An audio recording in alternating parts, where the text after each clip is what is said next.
Hi everyone, मैं रंजीत कुमार और आप अपना चैनल जिरीवाल जीएस क्लासेज देख रहे हैं। इस वीडियो में हम लोग पढ़ने वाले हैं civil code of 1804 and it is also known as the Napoleonic code of 1804। लेकिन इस सिविल कोड को बताने के पहले कुछ जो इम्पॉर्टेंट टर्म है, इम्पॉर्टेंट जो शब्द है उसके बारे में हम लोग जानेंगे और थोड़ा एक नेपोलियन के बारे में हम लोग जानेंगे। यहाँ से भी एक प्रश्न आता है, who was Napoleon and what was the Napoleonic code.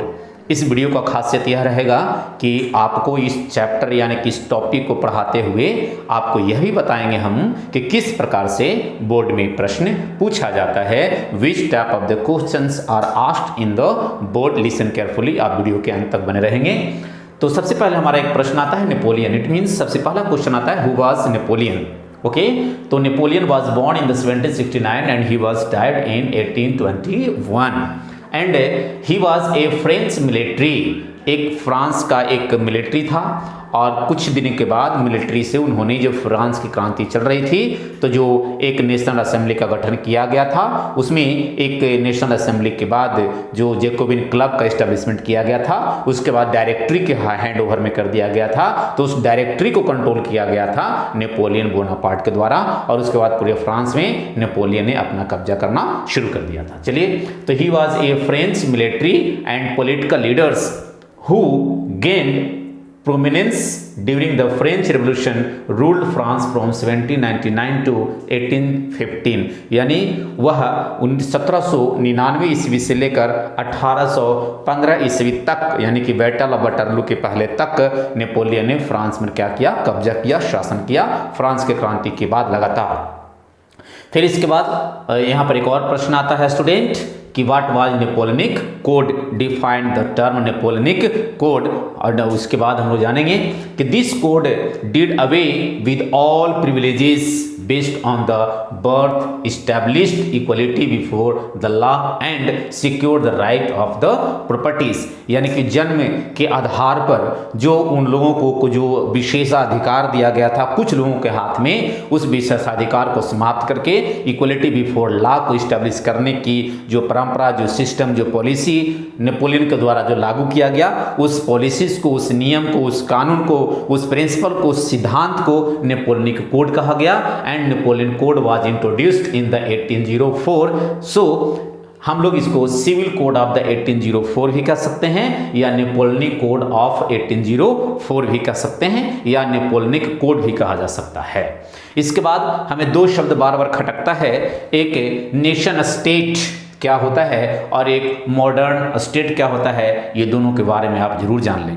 France की क्रांति में एक नेशनलिज्म को जो आपके पास फर्स्ट एक्सप्रेशन तो आया ही था, इसके साथ साथ नेशन स्टेट की भावना भी क्रिएट हुआ था। तो सबसे पहले आप जानेंगे इसमें कि नेशन स्टेट क्या होता है। तो a state that establishes itself as a separate political and the geographical, यानी कि एक ऐसा क्षेत्र, एक ऐसा जगह जिसका अपना एक पॉलिटिकल बाउंड्री हो, अपना उसका एक ज्योग्राफिकल बाउंड्री हो, इसके साथ साथ उनके पास सॉवरेनिटी हो, यानी कि किसी प्रकार का किसी दूसरे देश का हस्तक्षेप उसके ऊपर ना हो। इस प्रकार के जो यदि आप अपना एक इंटायर एक अपना सेपरेट एक एरिया, एक क्षेत्र, एक देश का निर्माण करते हैं तो क्या कहलाता है, नेशन स्टेट कहता है। यानी फिर से समझेंगे, a state that establishes itself as a separate political and geographical entity and functions as a complete and sovereign territorial unit.